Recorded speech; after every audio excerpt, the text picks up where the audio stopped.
माननीय श्री मनोज कुमार झा। माननीय श्री मनोज कुमार झा। शुक्रिया माननीय सभापति महोदय।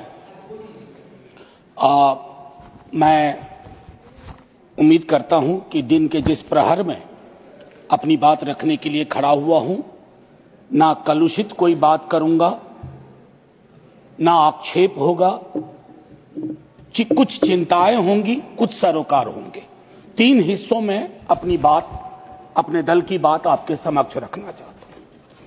सर, पुलवामा हुआ, उसका दर्द, उसका सबक, कितना सीखा नहीं सीखा, ये पहलगाम ने बता दिया। सर, ये पहलगाम जो हुआ वो इस देश की सामूहिक पीड़ा थी, सामूहिक पीड़ा। वो 26 परिवार देश की पीड़ा के प्रतीक बन गए। उनकी पीड़ा उनकी व्यक्तिगत पीड़ा नहीं रही, हम सब की पीड़ा रही, आपकी रही, मेरे रही, हमारे बगल में बैठे हुए नए सदस्य कमल हसन साहब की रही। सर, अब समय आ गया है, एक बार पूरा सदन, आज ही नहीं, आज से पूर्व की सारी घटनाओं से लेके पहलगाम तक लोगों को कहे हम क्षमा प्रार्थी हैं, हम इतिहास से सबक नहीं लेते। माफीनामा आवश्यक है। किसी व्यक्ति को नहीं कह रहा हूं, किसी दल को नहीं, सबके लिए कह रहा हूं, सदन की ओर से यह माफीनामा जाना है। जान चली जाती है। सर, मैं क्या कहूं, खुफिया एजेंसी को कोई कहता है जानकारी थी, जानकारी थी तो उस इशारे पर इरादे क्या बने, किस प्रकार की कोशिश हुई, हम आज तक क्लूलेस हैं, आज तक क्लूलेस हैं। और एक और मैं चीज कह करके आगे बढ़ूंगा, राष्ट्रीय सुरक्षा महज नारा नहीं, एक नैतिक कर्तव्य और एक जिम्मेवारी है, सिर्फ स्लोगनियरिंग नहीं है। हमने राष्ट्रीय सुरक्षा, राष्ट्रीय मुद्दे को स्लोगनियरिंग का विषय बना दिया। एक और डिस्क्लेमर दे करके मैं अपनी बात, सर, ये पहलगाम के बाद जब चूंकि सदन नहीं बैठ रहा था तो मैंने लगातार लेख भी लिखे। एक लेख लिखा था, सर, यूनिटी इन ग्रीफ। इस देश की एक खूबसूरती है सर, कोई आपदा आती है, कोई सामूहिक इस प्रकार की चीज होती है, यह देश एक जैसा सोचने लगता है सर, एक जैसा सोचने लगता है। कोविड ने एक किया था, इस तरह के हादसे भी एक कर देते हैं हम लोगों को। लेकिन सर, ये जो national unity in the times of grief है, it should become a kind of shield to protect the government from valid criticism.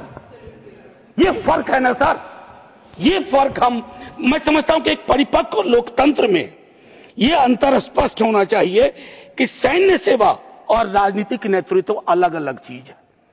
Conflict करते हैं पाकिस्तान के लोग।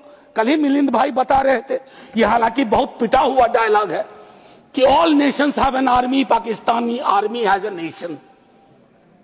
हमारी आर्मी की खूबसूरती रही, जैसा मानस ने कहा अभी, they don't wear any religion, any ideology on their sleeves, in their hearts, everywhere it is the tricolour. हमारा अप्रोच भी वही होना चाहिए। मैं क्यों कह रहा हूं सर ये बात, और क्यों कहने के लिए मजबूर हुआ हूं? सर, जब पहलगाम में हुआ वो आतंकी हमला, उस हमले के बाद एक ट्विटर हैंडल लिखता है, उन्होंने धर्म पूछा, जाति नहीं। सर, लोग तो गवाए, हमने अपने लोग गवाए, 26 परिवार के चिराग बुझ गए, लेकिन भारत माता भी छलनी हो गई उस ट्वीट के बाद। मकसद में कामयाब हो गए थे वो लगभग, क्योंकि उस बुलेट में बारूद के साथ नफरत की बारूद भी थी। लेकिन भला हो इस मिट्टी का, इस हिंदुस्तान की मिट्टी का, उसने बारूद के साथ आए नफरत के उस संदेश को नकार के रख दिया। कहीं वो नहीं हुआ जिसकी उनको उम्मीद थी, बल्कि बाद में इस बात पे आता, बल्कि भारतवर्ष ने एक संदेश दिया। जब सोफिया कुरैशी जी और व्योमिका सिंह जी ब्रीफिंग के लिए आती थी, हम सब का गर्व से सीना फूल जाता था। वो मेरा हिंदुस्तान है, मुझे वही हिंदुस्तान चाहिए। ये हिंदुस्तान, ये उस्मान, लैंड ऑफ नौशेरा, इसका मजहब पूछ करके इसकी देशभक्ति पर शक करना देश को कमजोर करना। Please. Let me speak. Please. Let me speak. आज मैं किसी दल के दायरे से नहीं बोल रहा हूं. Let me speak, मैं सर मैं एक बात कहना चाहता हूं. मैं नहीं चाहता हूं कि ये बहस, अक्सर मैं देखता हूं मेरा वाला आंकड़ा, हमारे में इतनी गिरावट आ गई, उतनी गिरावट आ गई, आपके टाइम में इतना होता था, मेरे टाइम में इतना होता था. जिंदा लोग आंकड़े नहीं होते हैं. उसको आप आर्काइव में नहीं भेज सकते हैं कि फलाना मर गया. आंकड़ा है, आंकड़ा नहीं होता है. घर का चिराग बुझता है. बूढ़े माता पिता को खोने के बाद भी वैक्यूम रहता है. हम कभी मुआवजे, श्रद्धांजलि, पुष्प के आगे कभी ये नहीं सोचते हैं कि ये वैक्यूम, ये कैसे ये वॉइड फिल इन होगा.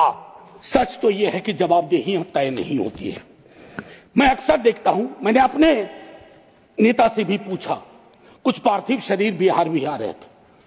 हमने पूछा, मैं नहीं था, सर क्या होता है पार्थिव शरीर पे जाते हैं, फूल बरसाते हैं, रीद लगता है एक सर, कई कैमरे होते हैं, लेकिन इंसानी जिंदगी के वैक्यूम को हिंदुस्तान क्या विश्व में कोई कैमरा उस वैक्यूम को नहीं भर पाता है. वैसे कैमरे का इजाद नहीं हुआ है सर. हम इस नजरिए से क्यों नहीं सोच सकते. कल मैं थोड़ा तारतम्य मेरा टूट रहा है. मैं सिर्फ ये कहना चाहता था सर कि अगले दिन बिजनेस एज यूजुअल हो जाना ठीक नहीं. आज हुआ, कल बिसरा दिए. Business as usual. राजनीति के लिए हमेशा वक्त है. अरे आप आतंक पे, सेना के शौर्य पे राजनीति करके क्या करेंगे. हमारे पास राजनीति के लिए लोकोन्मुख मुद्दे हैं, उस पर बात होगी. कभी आप चुने जाओगे, कभी आप नहीं चुने जाओगे, कभी ये चुने जाएंगे, कभी नहीं चुने जाएंगे. लेकिन सेना का मान और शौर्य एक ऐसी चीज है. सर कल माननीय प्रधानमंत्री जी ने लोकसभा में, मैं सुन रहा था, उन्होंने एक बात कही, मैं भारत का पक्ष रखने आया हूं. ये संसद तो भारत की है, पक्ष और विपक्ष दोनों भारत के हैं. भारत का पक्ष तो इंटरनेशनल फोरम पर रखा, गुडविल मिशन में तमाम सदस्य गए, भारत का पक्ष रखा. आपको सरकार का पक्ष रखना चाहिए था. आपके समक्ष प्रश्न था, जो सरकार से प्रश्न थे, भारत माता से नहीं थे, भारत वर्ष से नहीं था, भारतीय सेना से नहीं थी. ये एक जो चीज होती है. और सर मैंने लिखा, कई बार लिखा, इस सदन में भी कहा है, फिर दोहरा रहा हूं, government is not the nation. कोई भी सरकार चाहे उनकी रही हो या आज आपकी है, आप राष्ट्र के पर्याय नहीं हैं. हम कल खेल में हो या ना हो, हम में से बहुत लोग नहीं रहेंगे, सरकार भी बदल जाएगी, पार्टियां विलुप्त हो जाएंगी, लेकिन ये देश तो भाई रहेगा. इसकी मिट्टी अद्भुत है, ये जिंदा रहेगा. तो देश रहने दीजिए, सरकार अपनी बात करे. और एक बात तो मैं और कहूंगा, क्या ही कहूं, नेहरू लाइफ वेस्ट हैं इस सरकार की. वो जो हवाई जहाज में जब हम लोग बैठते हैं तो कहते हैं कि अगर जहाज डूबने के क्रम में लाइफ वेस्ट को ऐसे फूकिए, फुला लीजिए ताकि पानी में उतरने में, नेहरू बार बार आ जाते हैं. मतलब मैंने तो पिछले सदन में, उस वाले पार्लियामेंट में कहा था कि बेहतर है एक दिन में एक मुकदमा कर दो, जवाहरलाल नेहरू हाजिर हो, जिनको उनके पक्ष में दलील देना है देंगे, हम जैसे लोग चलिए टूटे बिखरे हैं. और दूसरी तरफ उनको बुला लो जिनको नेहरू हर जगह नजर आते हैं. अगर नेहरू इतने वर्षों बाद भी आपको परेशान कर रहे हैं तो कुछ तो बात है, थी उस बंदे में, कुछ तो बात थी. मैं एक चीज कहना चाहता हूं, इसको भी पहले कहा, आज फिर आपके समक्ष दोहराता हूं. पहलगाम हुआ सर, मैंने वो बात कही, जो ट्वीट आया, नफरत, टेलीविजन हाउसेस में डिबेट होने लगे. लेकिन उसके बाद अभी हाल में एक चीज मैंने बहुत पहले भी कही है, दोहरा रहा हूं. सर, कश्मीर को लैंड मास सिर्फ नहीं समझना चाहिए, सिर्फ जमीन का टुकड़ा नहीं है कश्मीर। कश्मीर में लोग बसते हैं, कश्मीर के लोगों ने भी कुर्बानियां दी हैं। पहलगाम के बाद जिस तरह का रिएक्शन कश्मीर में आया वो अनप्रेसिडेंटेड था, अनप्रेसिडेंटेड। लोग रो रहे थे, कंधा दे रहे थे, बचा रहे थे, अपनी दुकानों के शटर डाउन कर दिए। लेकिन उसी कश्मीर में बाद के विजुअल्स में वहां की चुनी हुई सरकार, हालांकि मैं मानता हूं सरकार के बारे में, they have the responsibility without power, तो ये आज अर्जी का वक्त नहीं है, लेकिन मैं एक अर्जी लगा देता हूं इस सरकार के समक्ष, फुल फ्लेजेड स्टेटहुड बहाल करिए। ऐसी छवियां जहां सीएम एक खास जगह ना जा सके, मौन करने के लिए, रेस्पेक्ट देने के लिए, श्रद्धांजलि देने के लिए, उसके बाद सब दूसरी पीड़ा एक हुई। हमारे एनएसए साहब ने कहा एक कांच नहीं टूटा हिंदुस्तान का। सर, ये संवेदन शून्यता की पराकाष्ठा है। पूंछ राजौरी के लोग कांच से भी गए बीते हैं। मुझसे ज्यादा पूंछ राजौरी को आप जानते हैं माननीय चेयरमैन साहब, कितने लोग हमने गवा दिए। उसके बाद मुझे लिखना पड़ा, प्रिय कांच तुम कितने धन्य हो, तुम्हारा जिक्र हो रहा है, जिनको खो दिया उनका कोई जिक्र नहीं हो रहा है। सर, ये आपके माध्यम से मैं रख रहा हूं, मुझे जवाब नहीं चाहिए। फॉरेन पॉलिसी को लेकर के विदेश मंत्री जी नहीं है, मैं एज ए कैरियर ब्यूरोक्रेट उनका बड़ा फैन था। मैं राजनीति में नहीं था, फॉलो करता था उनको, लेकिन मैं देख रहा हूं और मैं उनको सिर्फ दोष नहीं दूंगा, क्योंकि ये जो कैबिनेट है जिसमें आत्ममुग्धता का भी पुट है, उसमें कलेक्टिव रिस्पॉन्सिबिलिटी का नोशन गायब सा हुआ है। मैं सिर्फ ये कहूंगा, अभी हाल में बॉन्डुंग कॉन्फ्रेंस की एनिवर्सरी थी, 18 से 24 अप्रैल, पहली बार इस देश में उस एनिवर्सरी को याद नहीं किया गया। वो एनिवर्सरी क्या थी सर? एफ्रो एशियन कंट्रीज 55 में जुटे थे, उससे नॉन अलाइन ग्रुप का जन्म हुआ था, बिसरा दिया सब। भाई, हम इमीडिएट में देखते हैं अपनी विदेश नीति को। सर, हम तो बहुत गरीब गुरबा देश थे, लेकिन धौंस से बोलते थे बड़े बड़े मुल्कों को, माइंड योर बिजनेस। कहां आ गए सर हम कि गाजा के रेजोल्यूशन पे हम एब्सटेन कर जाते हैं दुनिया के गिने चुने देशों में। मानवता का सवाल है, भारत ने मानवता के सवाल से कभी मुंह नहीं मोड़ा है। कौन से भारत का निर्माण हो रहा है ये मैं, और एक और चीज कहूं, हम लोग बचपन में एक डायमंड पॉकेट बुक्स में चाचा चौधरी पढ़ते थे। हाँ, ये अमेरिकन जो प्रेसिडेंट हैं उनमें मुझको चाचा चौधरी के सारे नेगेटिव गुण दिखते हैं। उनको एक चौधराहट सवार हो गई है। अब खरगे साहब कल कह रहे थे मेरा स्पीच खत्म होते होते 30वीं बार बोल देगा, अखबार में छपने से पहले 30वीं बार बोल गया वो व्यक्ति, और अभी कोई गारंटी नहीं है, मैं बैठूंगा बाहर जाऊंगा, सुना कि 32 बार बोल चुके हैं अब तक। सर, मैं इसलिए कह रहा हूं इसका प्रतिकार सूत्रों के हवाले से ना हो कि सूत्र कह रहे हैं कि उन्होंने दखल नहीं दिया। सूत्र नहीं, ये सूत्र आजकल बहुत उत्पाती हो गए, खबरें सीधे नहीं आती हैं, सूत्रों के माध्यम से आती हैं। तो मैं आग्रह करूंगा, प्रतिकार के लिए मैंने एक प्रपोजल रखा हुआ है, I will come to that. लेकिन मैं एक चीज और कह करके, डिप्लोमेसी ट्रायल बैलून भी ना हो सर अभी तो। और एक और चीज सर, डिप्लोमेसी के संदर्भ में सर, इतनी मित्र विहीनता इस देश की कभी नहीं रही।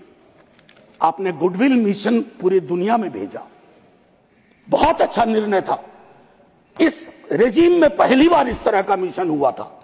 ऐसे मिशन लगातार भेजिए, कॉन्फ्लिक्ट टाइम और नो कॉन्फ्लिक्ट टाइम, लेकिन ऐसे गुडविल मिशन अपने देश में भी भेजिए जहां एक कर्नल को सिर्फ उसके नाम, सरनेम की वजह से एक मंत्री अपशब्द अशोभनीय टिप्पणियां करता है, तो गुडविल मिशन तो इस देश को चाहिए। हमारा गुडविल इस देश में हमने खत्म कर दिया है। और मैं एक चीज कहना चाहूंगा कि एक शेर है बड़ा मशहूर, वतन की पासवानी जानो ईमान से भी अफजल है, वतन की पासवानी जानो ईमान से भी अफजल है। मैं अपने मुल्क की खातिर कफन भी साथ रखता हूं। ये किनके लिए है? जिनको संदेह की दृष्टि से देखा जाता है कि भारत भारत के लिए प्रेम है कि नहीं है, वगैरह वगैरह। माननीय सभापति महोदय, मैं सिर्फ एक आग्रह करूंगा, चूंकि कल की प्रोसीडिंग मैंने लोकसभा की भी देखी, मुझे दुख हुआ कि इस पीड़ा ऑपरेशन सिंदूर, जिसमें सेना के शौर्य को पूरा सदन सलाम कर चुका है, लेकिन जो विसंगतियां सेना ने इंगित की समय समय पर, जिसमें पॉलिटिकल डिसीजन का बहुत बड़ा कंट्रीब्यूशन था, उसको रेटोरिकल अंदाज से, रेटोरिक से कवर नहीं किया जा सकता है। Come clean, come straight, we are with you honourable prime minister, so I propose from this house a resolution, finally a resolution. This house unilaterally condemns the repeated statement of American President Donald Trump and find him the epithet of the greatest liar of the century. Jai Hind, sir. Thank you, Manoj ji. Message from Lok Sabha. Secretary General.